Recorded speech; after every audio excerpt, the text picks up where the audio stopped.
સુરતમાંથી વાલીઓ માટે આવ્યો લાલબત્તી સમાન કિસ્સો। મોટા વરાછામાં એક સોસાયટીની બહાર બાળક સાથે બની એવી ઘટના કે વાલીઓ સ્તબ્ધ થઈ ગયા। શું બની ઘટના? સુરતના મોટા વરાછા વિસ્તારમાં એક સોસાયટીના મેઇન ગેટ પાસે એક 7 વર્ષનો માસૂમ બાળક જે બીજા ધોરણમાં ભણે છે, સ્કૂલ બસની રાહ જોઈને એકલો ઉભો હતો। તે દરમિયાન એક્ટિવા પર એક અજાણ્યો શખ્સ ત્યાં આવી ચડ્યો હતો। તે અજાણ્યા વ્યક્તિએ માસૂમ બાળકને ફોસલાવવા માટે ખોટું બોલીને કહ્યું કે આજે તમારી સ્કૂલ બસ નથી આવવાની, તું મારી સાથે ગાડીમાં બેસી જા, હું તને બહાર ફેરવા લઈ જાઉં। સદનસીબે વાલીઓએ બાળકને આપેલા સંસ્કાર અને અવેરનેસના કારણે બાળકે તે અજાણ્યા માણસ સાથે જવાની ચોખ્ખી ના પાડી અને ગાડી પર ન બેઠો। જો બાળકે ભૂલ કરી હોત તો આજે બહુ મોટી અઘટિત ઘટના ઘટી હોત। છોકરાઓને શું ખબર પડી? તો આપણે એને શીખવાડ્યું હોય કે નહીં જવાનું કોઈની હારે, નહીતર હવે આ નાના છોકરાને શું ખબર પડી? વૈયા ગયા હોય તો આજ હું મોઢું ભાળત એનું।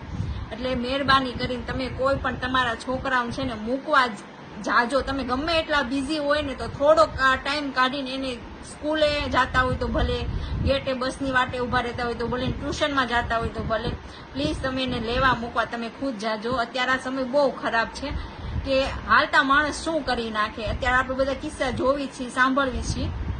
આજે નથી સાંભળતા 13 વર્ષની છોકરીને બલાત્કાર કરી મારી નાખ્યો, કેટલા જણાએ।